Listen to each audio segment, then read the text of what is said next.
All right, everybody. Thanks so much for joining us. I'm Kevin Murphy with the Office of Water Programs here at Sac State, and we're happy you are. Yep, I cut myself off there. We're happy you're attending our second of two fall 2024 Water Seminar Series presentations. As most of you know, we are a training and research organization with a focus on water quality and water resources. And we annually host a couple fall presentations and a couple spring presentations. So following suit, we'll have two more presentations in the spring of 2025, so stay tuned. I also want to point out that all the presentations we host are recorded and can be accessed via the Office Water Programs website. So today's presentation will be approximately 40 minutes long, so we should have about 20 minutes left for questions at the end. We can go a little beyond 1 p.m. to answer questions if necessary. Please submit questions by emailing them to the email address currently showing on the screen, seminarquestions@owp.csus.edu. You can take a screenshot of it now or also check the chat line where the email address is also provided. Okay, now for the important part, I want to welcome Tracy Hinojosa. Tracy is going to give us an overview of the State Water Project.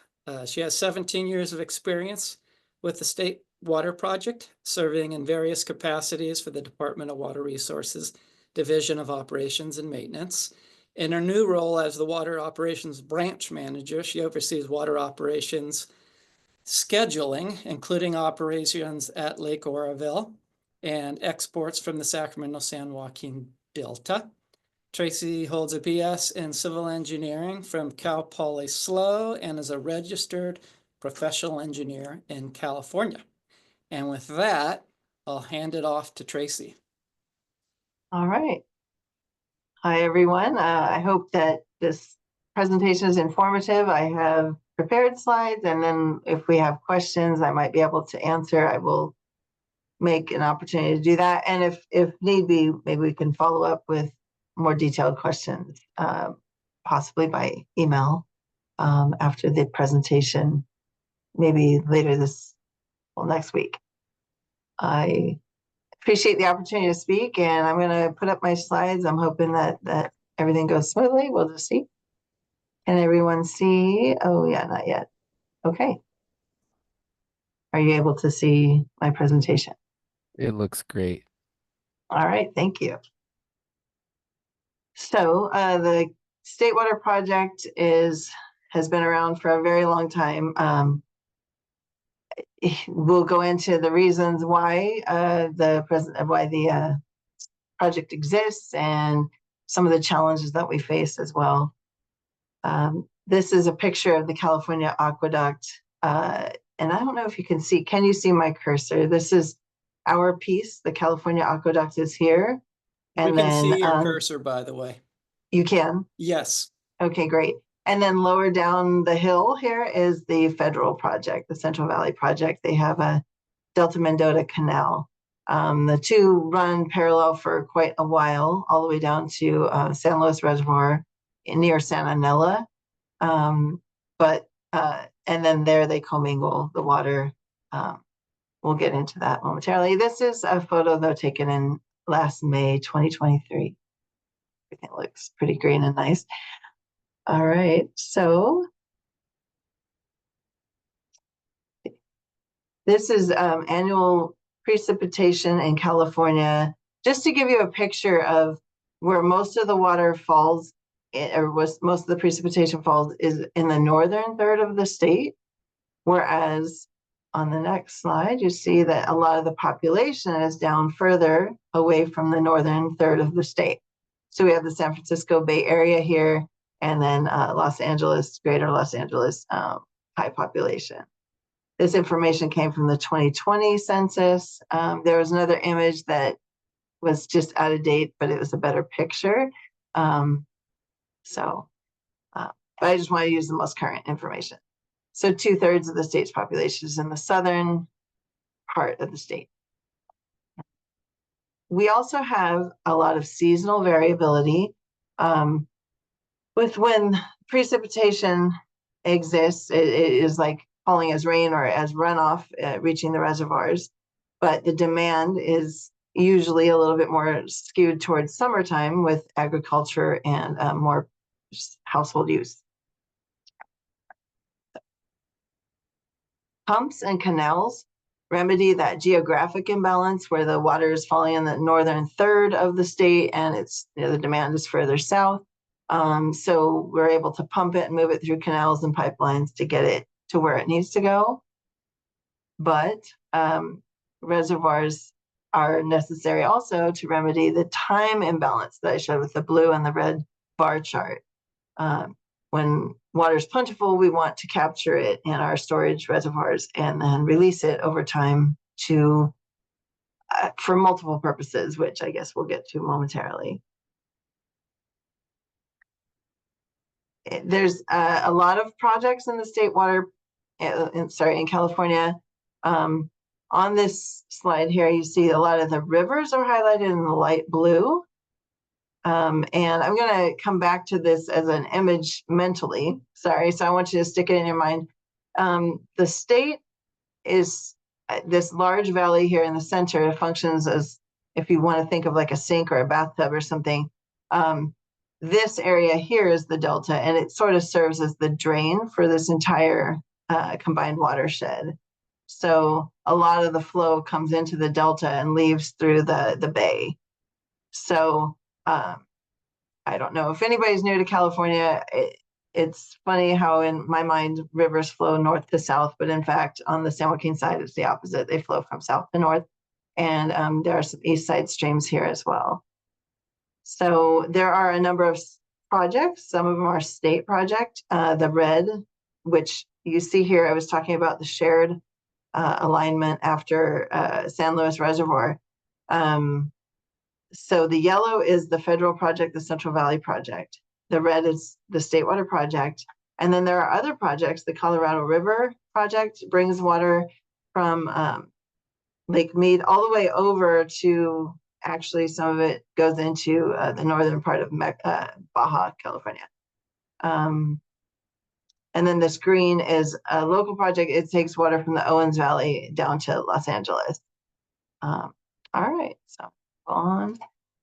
So here's another picture of the State Water Project with a little bit more detail, more labels. It's a little bit busy, but again, just want to show that there's a whole lot of waterways conveyance that we have. The North Bay Aqueduct gets water from the northern part of the Delta, and that gets delivered to communities up on the northern peninsula.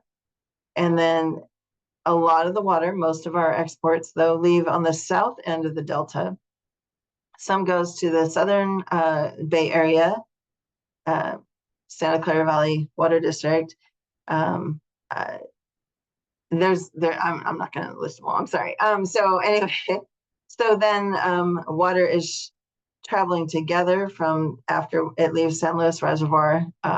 It travels further south to the coastal branch, and then continuing, oh, and there's a lift here with pumps.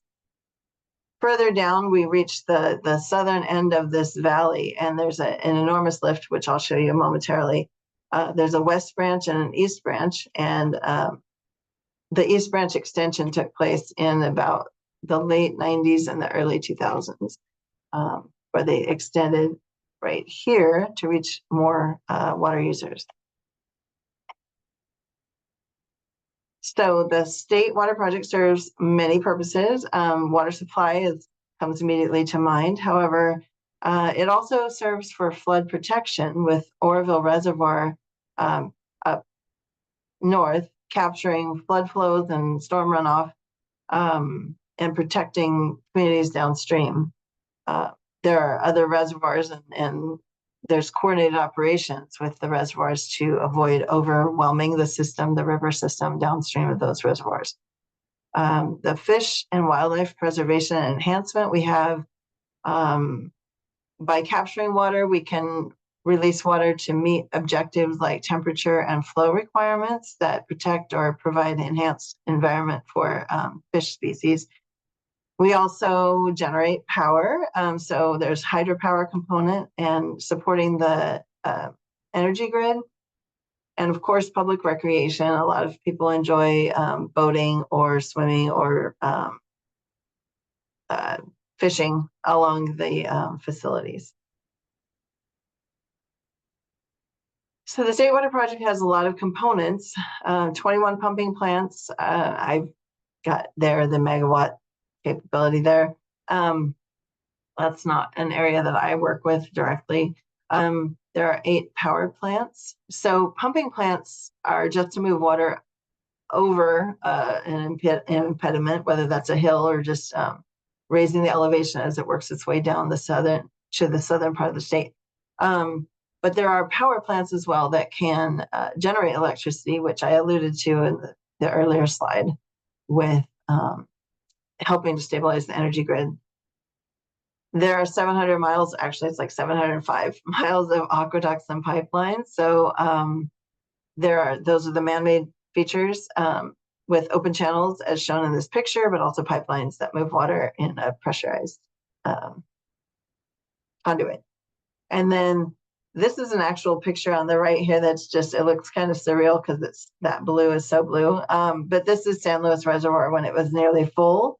And you see cars going by on the road just a little bit to the lower part of the picture.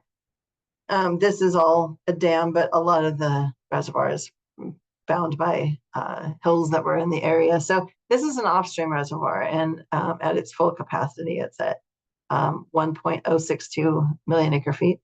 But our total capacity for storage in all of our reservoirs totals about 6 million acre feet. And then this image is of Oroville. There's the dam. It's an earth-filled dam, the largest in the U.S. Sorry, I should say it's the tallest in the U.S. with 770 feet. There's inside the dam, off to the side, there's a power plant, which is Hyatt Power Plant. And when we release water from the dam, it goes through a power plant that you cannot see, obviously, it's inside, but it releases water into the main river here. But when we're full to the top at 901 feet above mean sea level, this emergency spillway can also flow. And this is the emergency spillway. If you've been around a while, you probably remember in 2017, there was a failure on the emergency spillway. Concrete was failing, and it ended up washing out quite a bit of the spillway, but that got rebuilt and was in position for future use now. And it's what you're seeing here, if down here, there's the water flows through these gates up at the top, and then it just goes down a chute. There are photos that are really pretty and pretty interesting with the way the water flows, the pattern that it creates. But at the bottom of this spillway are, they call them dendrites. They're like giant concrete blocks that are sort of like dragon's teeth, I've heard them called. That helps to dissipate a lot of that energy that's coming as the water gains speed going down that spillway. So when it's hitting it pretty hard and flowing pretty high, then you get this mist. And I've heard that somebody who's on the opposite side here on the road, they actually, like, it cut the engine from their car stopped running because of the moisture in the air. It actually kind of like stopped the engine ability to run. So it's our largest hydropower asset, and it holds 3.5 million acre feet of water. It was recently, they conducted new bathymetry studies to see what's the capacity in the reservoir, and it showed between a couple of things. One, siltation. There has been sediment that's been building on the bottom of the reservoir. As water slows down, it drops its sediment load. So some of that filled in with just actual material. And some of what we understand now is like a reduced capacity also comes from probably just having better technology now to be able to analyze the bathymetry under the lake. So yeah, I think I'll just move on. I'm sorry. We can come back if you have questions. So I had mentioned earlier the southern end of the state, we have an enormous lift that's required to get water over the Tehachapi Mountains, which are quite tall. So it goes from, the water flows past, say, Bakersfield, and then as it approaches this plant here, there are 2 wings, and there are 6 pumps inside each wing.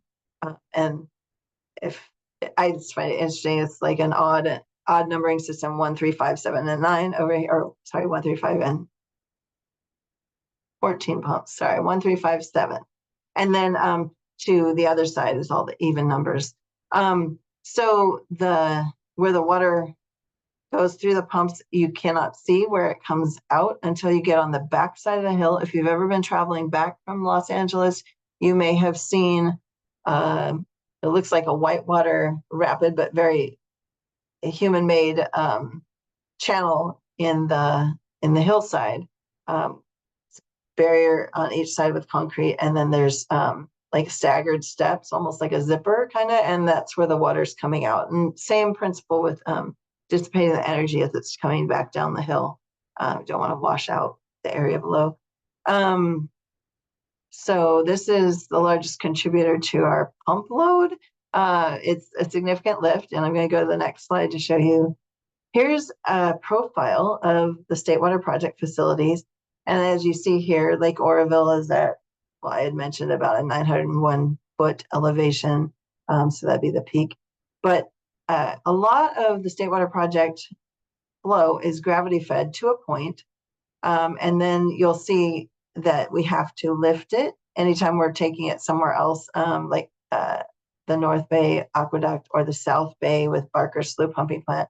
The water gets lifted into, say, its reservoir or its next conveyance. Here we have, and it's lined up, I'm sorry. So here it's lined up with San Luis Reservoir. There's a lift. We have a 4-bay near San Luis Reservoir, which you would also drive by if you were to drive past on Highway 152. You might go right through the town of Santa Nella and you'll see the 4-bay. And it's a big open space that's kind of at ground level. And then as you continue on 152 heading west, you see the dam itself. And it looks pretty sizable. You may remember in the beginning with the picture of the full dam and then the size of the cars relative to that. So those two, the O'Neill 4-bay and then San Luis Reservoir, they're used in conjunction. That's where water from the federal project goes into O'Neill 4-bay. It has to get lifted from their facility, which is a little bit downhill from ours.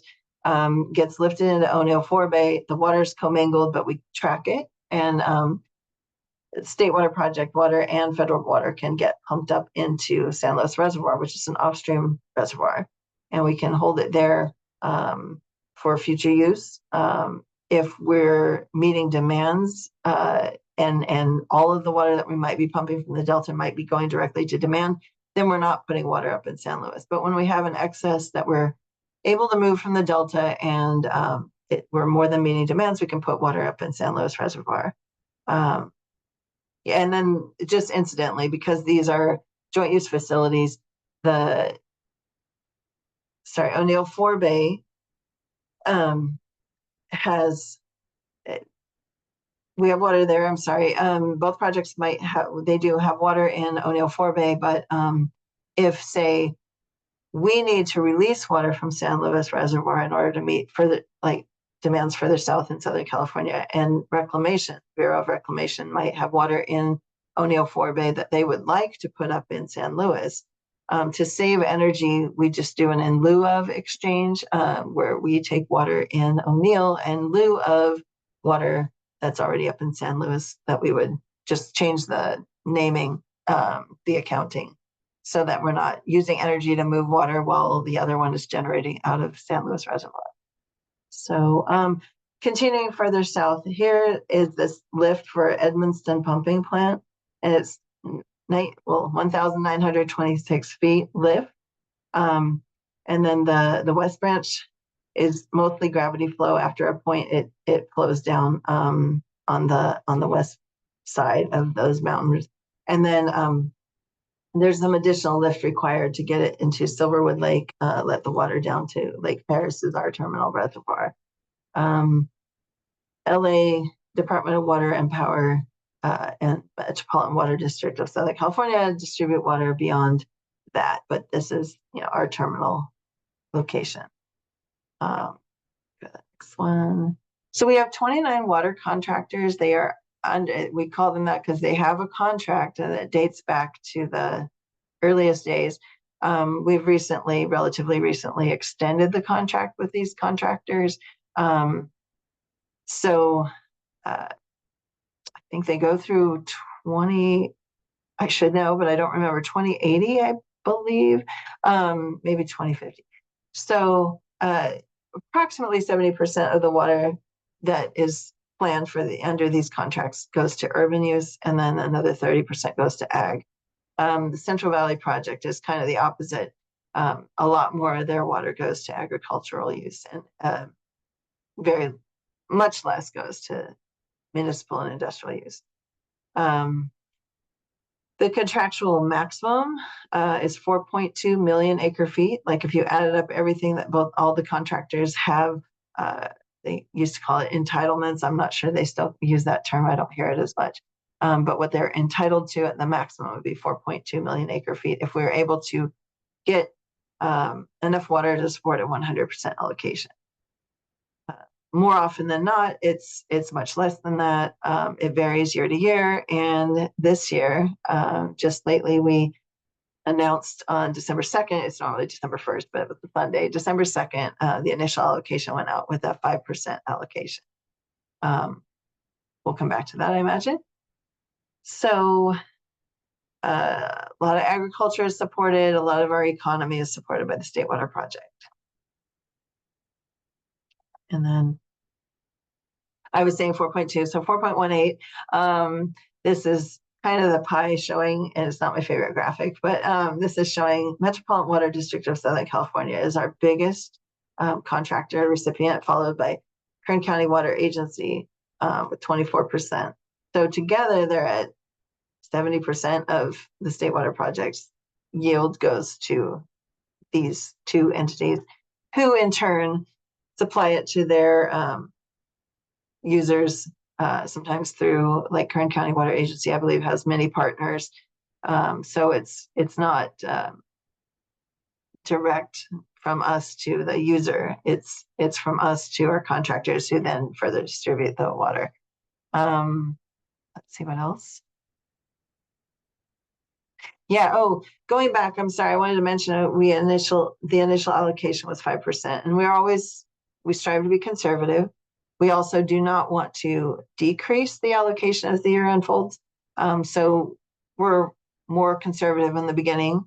The 5% announcement was based on the situation that was as of November 1st. And we, as we all recall, had lots and lots of rain the last part of November, starting about November 20th. We were able to gain a lot of storage in Oroville, and even now we're gaining storage in San Luis Reservoir. All the same, though, the studies were conducted based on information as of November 1st. So the next round of studies with December 1st information will include more of the precip that we saw, and that will almost certainly increase our allocation. But the rest of the year, we have to just see how the hydrology unfolds. I'm going to go back to, it was 2021.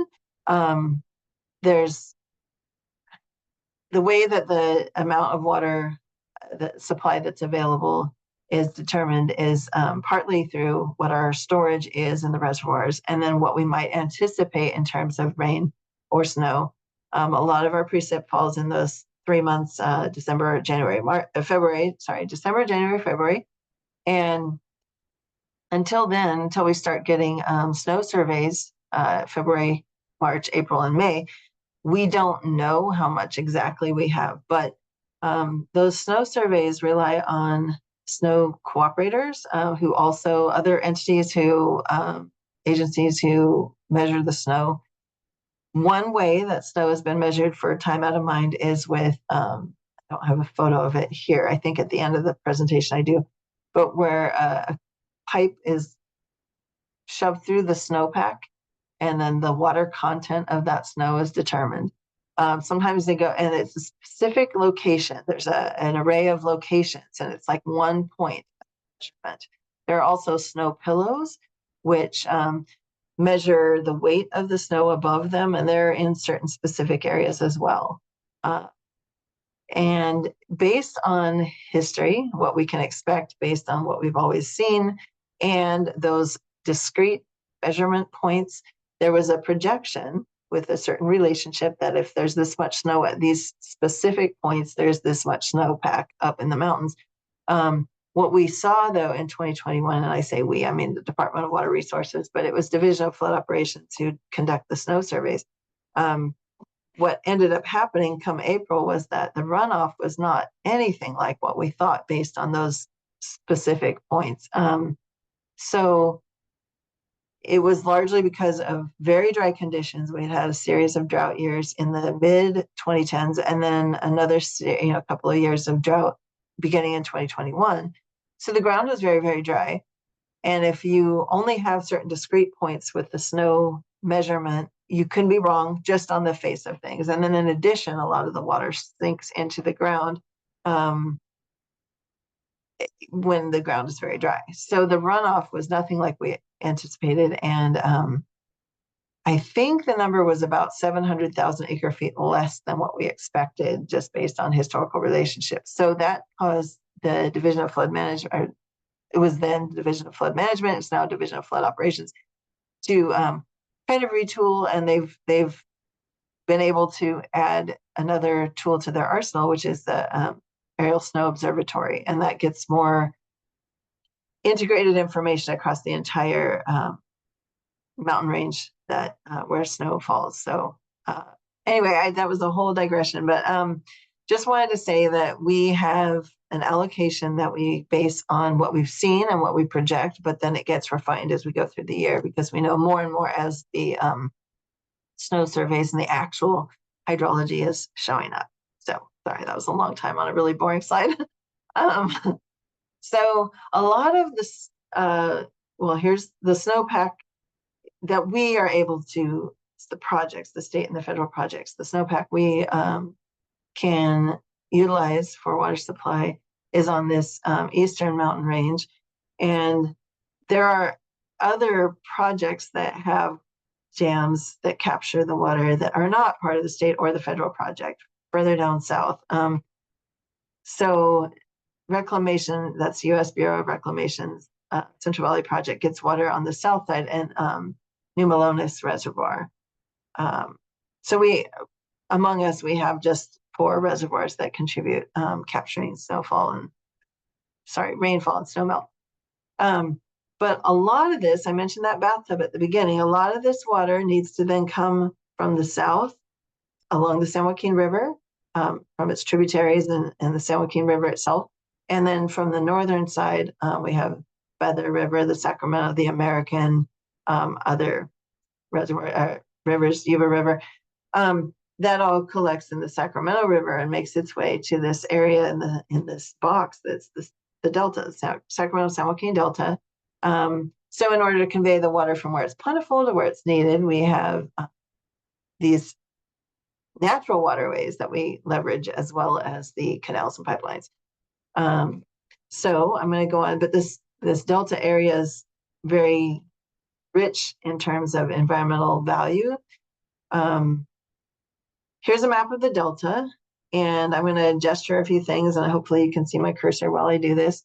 Our Delta is really unusual because it's an inland Delta. Most deltas, if you think of, say, the Mississippi River, that Delta, it's kind of the toe of the boot that is Louisiana.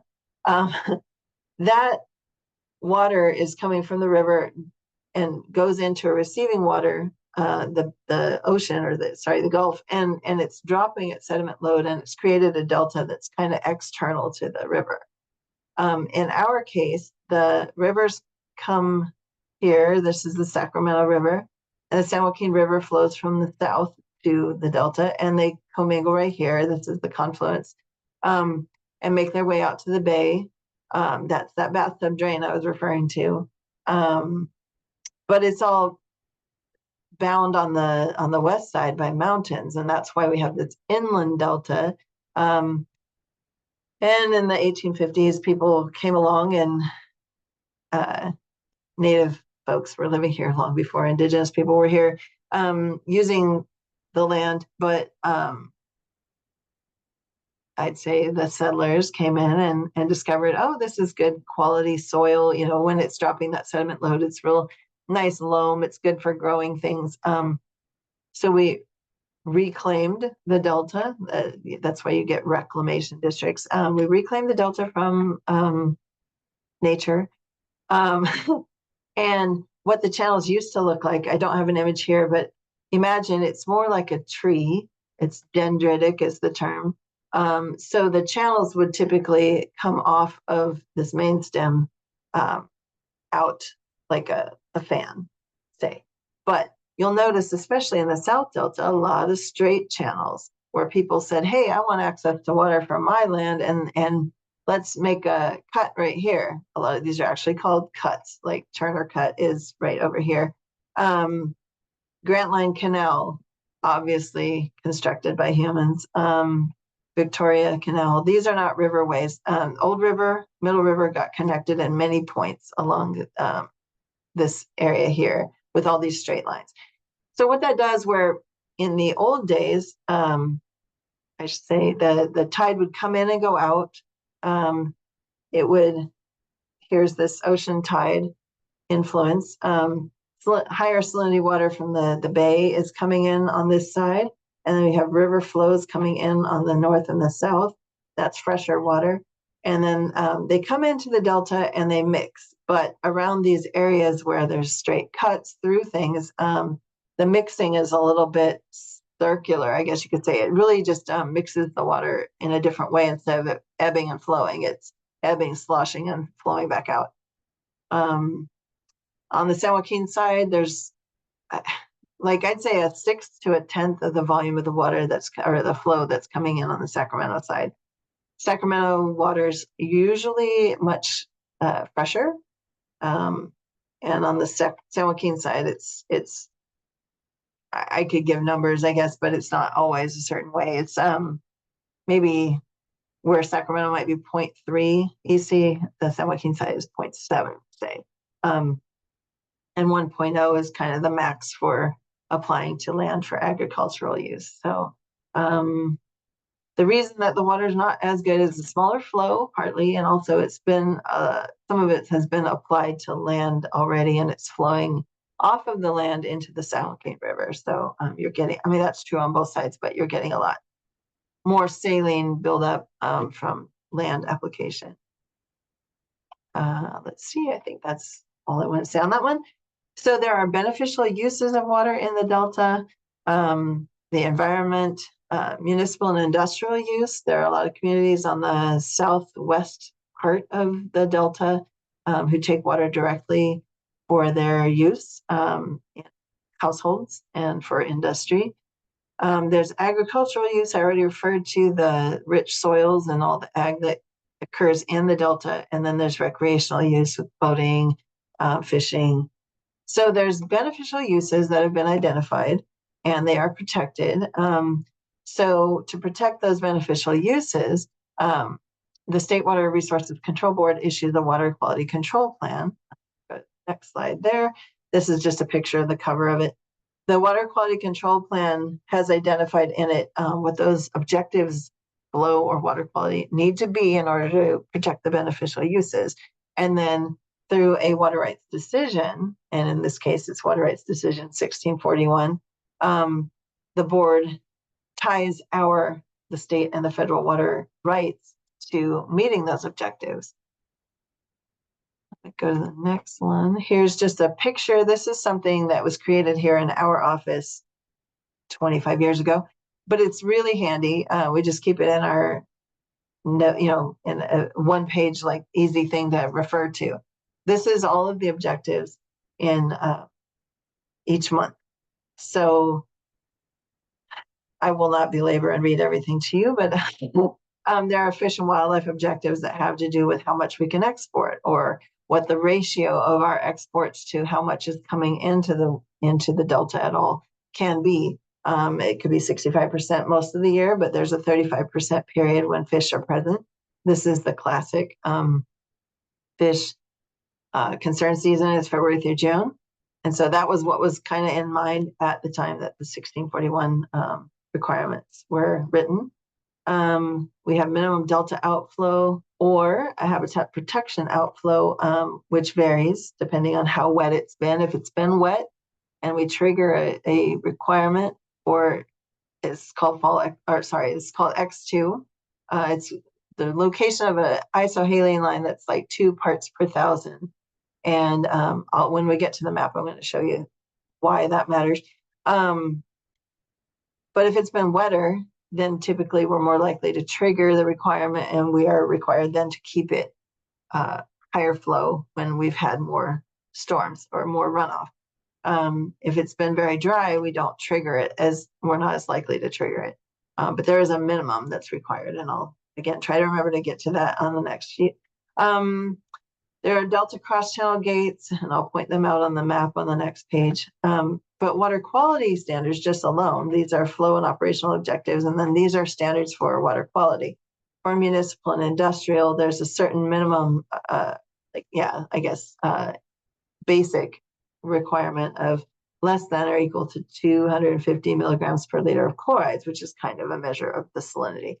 And then for a certain period of the year for Contra Costa, in getting into their water district, we need to meet so many days worth of 150, which is better, obviously. And that number of days varies on what kind of a water year we're having. Wetter, we have a higher number of days that we need to meet, but when it's drier, we have less days that we need to meet at the 150. Agriculture, this is the ag season, April through August, or mid-August. So we have additional requirements during that time. Otherwise, there's a basic 1.0 and most of the year, and then 0.7 during the ag season. Finally, fish and wildlife are in this weird brown color. There's Suisun Marsh, which I'll show on the next page, is also an area that we need to meet certain requirement for salinity in certain locations. So go to the next slide. Hang on a sec.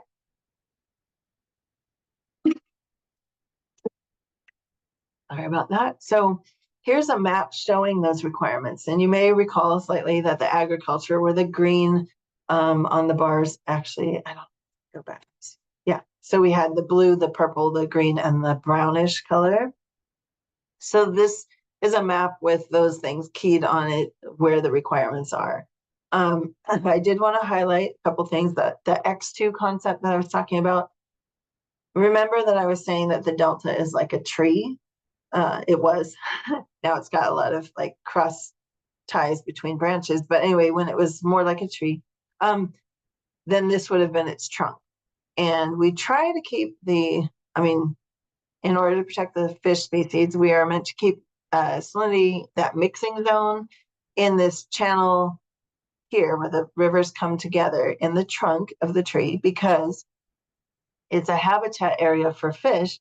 And if that salinity, sweet spot of the salinity, if it's not here where it's all continuous, then it's isolated little pockets of good environment for them further away, and they can't move easily from one spot to another. So the objective or the point of having this X2 requirement is to keep that ideal mixing zone in this trunk of the tree for the fishery period between February and June. And those stations are Collinsville, Chips, and Port Chicago. As a point of interest, I don't have a slide about this, but it takes a lot more water to have, depending on what the situation is at the time, but the existing condition, if you had that certain salinity location here at Collinsville and we had a huge storm that pushed the salinity out further to the west, say, this is the worst case scenarios if it's Port Chicago, to meet Collinsville, it takes about 7,000 CFS. That's 7,000 cubic feet per second, or 7,000 basketballs going by in 1 second, to meet the salinity at Collinsville, generally speaking. And this is in the spring. The relationship is there for the spring. If it's at Chips, it takes about 11,400 cubic feet per second. And if it's at Port Chicago that we need to meet, it takes 29,200 to move the line to that. So if we have a storm that triggers something and then it dries out, which we see a lot these days, then it can be that we have to meet something that's really expensive in terms of water, and it's very difficult to meet sometimes, especially this if it triggers a 29,200 flow. This is the Suisun Marsh here, and it's also a rich place for fish. The smelt, there's an area over here that our fish, the smelt end up sometimes up here at Cache Slough. And they can be anywhere in the Delta, but as many of them as folks would like, of course. But there's an area out here in the summer where they may stay, and any time of the year, we're trying to reach a certain salinity here. We have a facility. It's Montezuma Slough, Suisun Marsh Salinity Control Gates. They're near Montezuma Slough. They can operate tidally, and when we do that, when we're needing to meet requirements, we can operate those gates, which allows water on the ebb tide to go through. The gates would be open on the ebb tide, let water through from the Delta, and then we close them on the flood tide, so the water effectively can't travel back east in the marsh in these channels. So it's tidally pumping fresher water through the marsh over the course of a tide cycle, several tide cycles. And in that way, we can freshen up this area. Another facility that exists, but it's not ours, the Suisun Marsh gates are ours, DWRs, but the Delta Cross Channel gate is up here. You see that Sacramento River has a lot of curves and bends here, and especially this one right there. There's almost like an even split for flows going. This is a created channel, by the way, like all these ones down here. This is a created channel where to let water through from Sac River into the Central Delta. This was created, but there are some gates there that when flows are high enough, 21 to 25,000 CFS coming in on the Sacramento side. Bureau of Reclamation runs this, but together we agree that we would close the gates to keep those higher flows in the main channel of the Sacramento River so that we aren't scouring this area. Also, though, when fish are traveling through, it is almost an even choice whether they go left or right. They could go left and go east into the Central Delta, or they could go right and stay in the main stem. So by closing those gates, we can keep the fish or the flows or both in the main stem of the river. The reason we would open them, though, I already kind of mentioned, is to freshen up over here. More Sacramento River flow, which is fresher generally, can get into the Central Delta and make its way out and freshen up for ag reasons. Or any reason, but ag is one of those objectives that we're trying to. Okay, so I am running low on time. Let me keep going. I get lost in the weeds. So besides the beneficial uses and the requirements in 1641, we have additional regulatory requirements that are put on us by National Marine Fisheries Service, the Fish and Wildlife Service, and Department of Fish and Wildlife, which used to be Department of Fish and Game. We submit a proposed action to the federal agencies, NIMS and U.S. Fish and Wildlife Service, and explaining, they don't know, but, documenting what our operations plan is and what those impacts might be. And then National Marine Fisheries Service and U.S. Fish and Wildlife Service then respond with biological opinions that contain additional requirements. And I don't have a graphic like the multicolor graphic that has the month by month to share with you now, but there are a few highlights that I will talk about. And then California Department of Fish and Wildlife issues an incidental take permit that protects Delta smelt and longfin smelt. So here's just some images of the fish themselves and the names of the species, and then whether they have some kind of regulatory purview. And most of the actions are in the October through June period, because that's, well, remember that I'd said February through June, and now some of the fish species that we're trying to protect, in addition to this beneficial uses and the more general terms, could be as early as October. And most of the Delta-centered requirements are like the Delta cross-channel gates operating or not operating, combined exports, what's allowed for us to take out of the Delta, what the EC, the salinity, is in the Western Delta, and then old and middle river flow, and I'll go into that on the next slide, is another major, I guess, knob for protecting fish. So this is a little bit of a distorted graphic. I don't know why, but here's the Delta, which might look a bit familiar to you by now. And down in the southern part, here's where our export facility is. And then Tracy Pumping Plant is the Central Valley Project facility. It's actually now called Jones, but this graphic is from a while ago. The flow through these couple of river paths, this is Middle River, and it actually continues over here, and Old River can actually be reversed. Now, you have to remember that this is tidal, it's a tidal environment. Most of the time, unless we're in really high flows, there's a lot of back and forth, but the net flow can actually be toward our pumps. And so to protect the fish and provide, protect them from being drawn toward our export facilities, and in particular, Delta smelt, which shore up on the sides during certain parts of the day, but in the dawn and dusk times, they kind of body surf. So they're using the tides to move around. So what we don't want is to draw a bunch of them further south toward our export facilities. So the old and middle river flow is a combined thing. It's measured at about this location. It's the sum of these two flows. Net flows over a tidal cycle. We're trying to keep that less negative. And so we've gotten used to it, but we say an OMR no more negative than negative 5,000, or an OMR no more negative than 1,750, or whatever the number is. But just trying to minimize how much of that draw. And when we've had big storms, we get a first flush, and we might get a lot of turbidity mixed up in the Delta from runoff upstream and then just flow through an area. And that turbidity is another thing that smelt really leverage for, it's their protection. So when turbidity is high, they might move more through the Delta than they might otherwise do. And we don't want to create a turbidity bridge in here where they just kind of can go straight to the pumps because they're enjoying the environment there with the turbidity, because ultimately it's bad for them. So when that first flush comes in, whichever side, we can trigger an OMR requirement that minimizes down to negative 1250, really trying to cut back on how much we draw them. Okay. So some challenges we have: limited storage capacity. 6 million acre feet is not nothing, but it's not maybe as much as we need in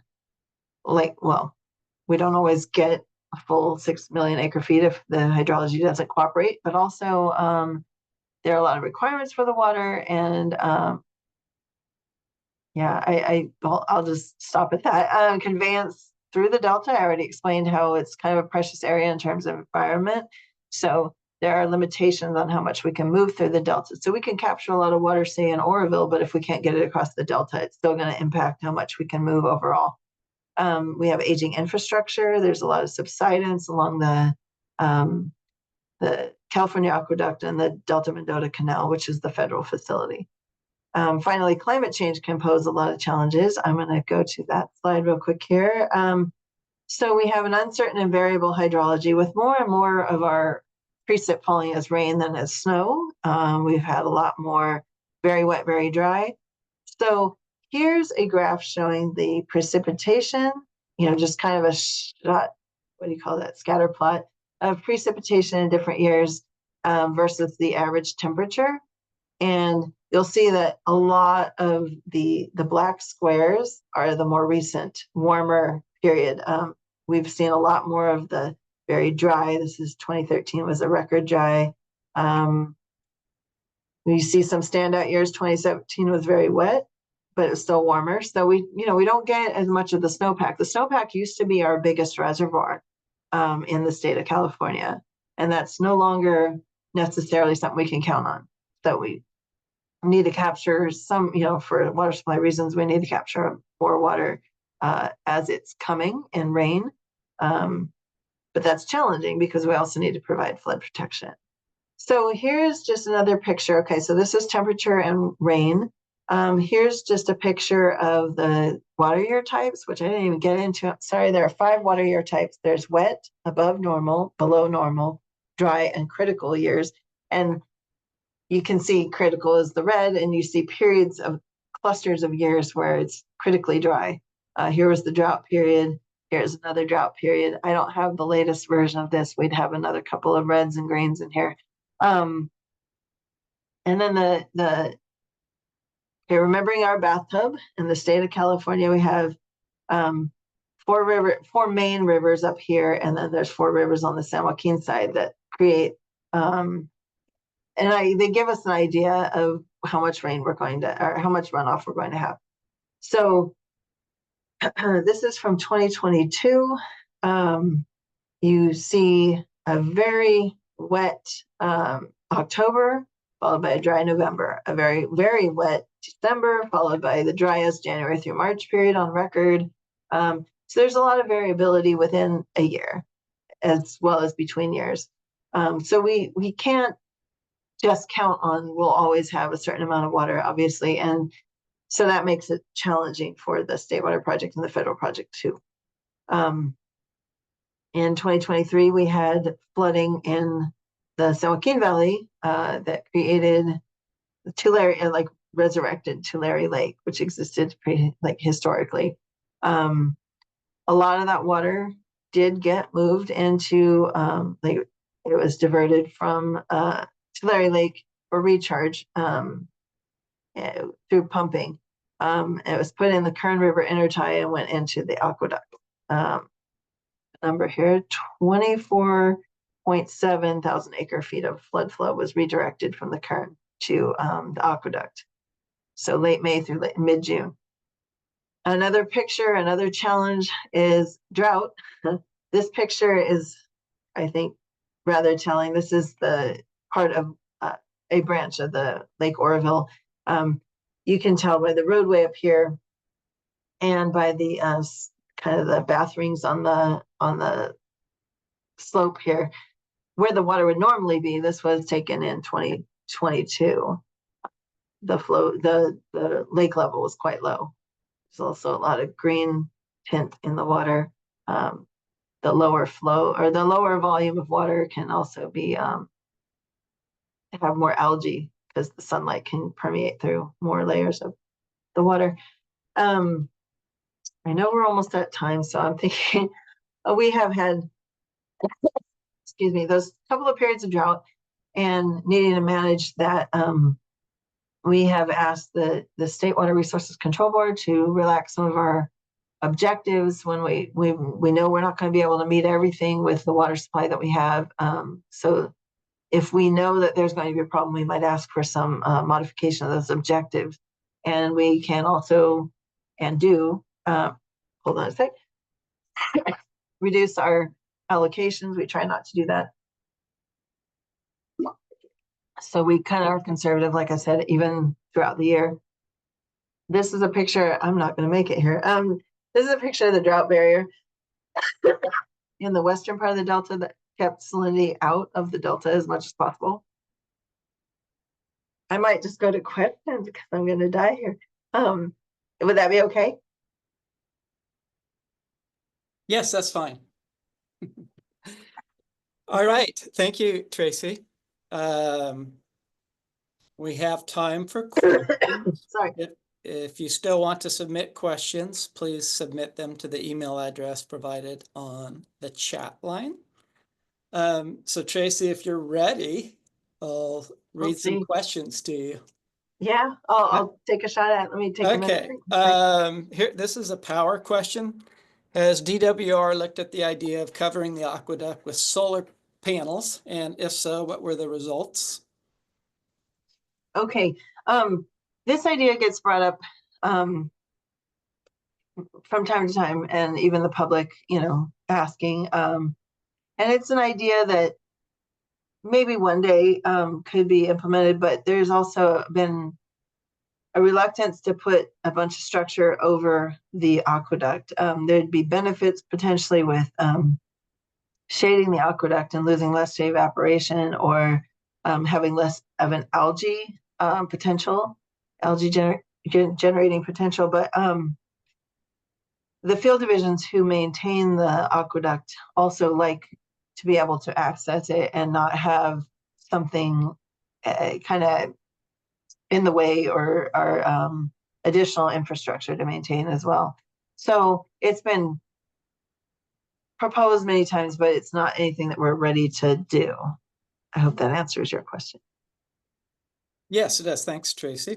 Mm-hmm. All right. How might the incoming federal administration impact the recently released BIOP and State Water Project operations? Yeah, that will be something to see. I think that there have been times, in the prior administration, when Donald Trump was president in 16 to 20, or 16 to 19, I guess, where there was, I'd say, like at the federal level with the environmental agencies, a little bit of a less protective spin, I guess. Nothing was undone completely, but the biologists, I think, I hope I'm not speaking out of school, I think, just don't have necessarily as much support at the higher levels for some of the protective actions that they would like to take. So it could change things quite a bit. Without getting political, I think if there was ever to be a potential for a swing, this is it. There could be a major swing. I don't know. It'll be interesting to see how things unfold. Yeah, that's, I think, all I will say on that. I haven't heard anything specific though. Right. Okay, thank you. Let's see, we are getting more earthquakes recently. One happened yesterday. Does the State Water Project get affected by them? If yes, what are the future plans for adjustment? That's a good question. In fact, interestingly, earlier this week, there was a emergency, like a tabletop exercise for the Delta area. And the scenario that was presented was an earthquake out in the ocean, followed by an aftershock in the Delta area. And the scenario went on to detail, this many islands have been inundated with water because of levee breaches. And how do we respond? So I think the question is, like, what are we doing to mitigate, or what are the plans for mitigating? First and foremost, I think working with what we actually have already are these flood exercises, or these emergency exercises that help us to be able to respond more quickly. There are tools in place for modeling to get a quick read on what we might want to do, and narrow down some of our options if that event were to occur. There's, I don't know if this gives you comfort, but there's material stockpiled in the Delta area for easy access, for shoring up levees if needed, or building barriers to prevent flow of the more saline water into the Delta, or minimize that. As far as like structural retrofitting or anything like that, I don't know that anything like that is planned, unfortunately. And as I mentioned, the state water project and the federal project rely on natural waterways as much as on built conveyance. So the Delta is a real weak spot with a lot of the land levels. I don't know if folks have been out there. I mean, I'm sure some of you have and some of you have not. When we reclaimed the Delta Islands from nature, the early levees were built just by digging into the channel and digging into the land and piling up like a kid would make a sandcastle, honestly, and they weren't engineered at all. Those levees have been, over time, more engineered, but they're still prone to failure with rodents going through. It could be a sunny day of failure with rodents going through. It doesn't even take an earthquake to do things that can change the dynamics in the Delta. And there are weaker spots where levees can slough or where they can subside, because that soil is this loamy, nice soil, but it also can oxidize and blow away. So that if you're in the Western Delta on, like, say, Highway 160, you might see the water level shortly, just a bit below the road level. And then look to the other side and you see the land is, 15 or 20 feet below you.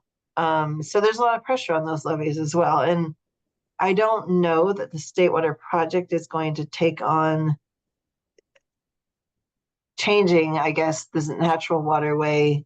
Department of Water Resources has a flood responsibility, and they do provide assistance with maintaining levees and overseeing that. But the State Water Project facilities, anytime we have an earthquake, there's protocols in place for inspecting facilities to make sure that they're in good working order before we continue. Yeah, I don't know that we're doing any retrofitting or anything at this point. I hope that answers your question. All right, thank you, Tracy. Can you discuss usage, storage, and replenishment of groundwater? Oh, well, I will do it in some way. The State Water Project doesn't have a groundwater facility, but the Kern County Water Agency has a big operation for groundwater. And some of the water that, when I'd shown that image of the flood in Tulare area, Tulare Lake, some of that water was put into the aqueduct, and some of it also went into groundwater recharge. So we don't have like an underground water storage component of the State Water Project, and you said usage. I think, what came immediately to mind when you asked about usage would be that that water can get called up during drier periods. And a lot of times people, our water users, not the individuals, but the agencies, may kind of diversify their portfolio with putting some of their water into groundwater. And then they would call that up in drier times and give that to their service areas. Overdrafting of groundwater can lead to things like the subsidence that apparently you can actually see from space. There's some significant subsidence in the Central Valley where it does affect, for instance, the Delta Mendota Canal, which is the Central Valley Project facility. That's their aqueduct, where it was built for conveying 4,600 CFS. The highest they can go is about 4,200 CFS because of subsidence. The waterway channels won't hold enough flow now with subsidence. So they have to scale back how much they can move at a given time. I'm not sure if that was usage and recharge, and something else was the third part. I don't remember what the question was. Usage, storage, and replenishment. Okay. I'm gonna let that, I'll treat that as done unless we really need to go back. Yeah. So there's just one last question, and you Okay. already just answered it, but I will read it. Okay. Has subsidence decreased the capacity of the California aqueduct? To some extent, I think the DMC is a more substantial impact, but it is something that's of concern. And there's trying to remember the name of the project. There's a project that's being developed to address that and rebuild some of the, like lift up some of the, not lift the channel bottom or anything, but like elevate the wall on the side of the canal, build up the material on that side and fill in with concrete, raise that, give more freeboard, I guess I'd say, to the flows in the aqueduct. I don't know if the feds are doing a similar project or not. I have not heard that, but it's a little outside my wheelhouse as well. Right. Okay. Well, So thank you very much, Tracy. you're welcome. Thanks so much for answering all the questions. So on behalf of OWP and all of today's participants, we want to thank you for an excellent presentation on a topic that certainly has everybody's attention these days. And again, I also want to thank all our listeners, and I hope everyone has a nice weekend. Take care. All right. Thank you.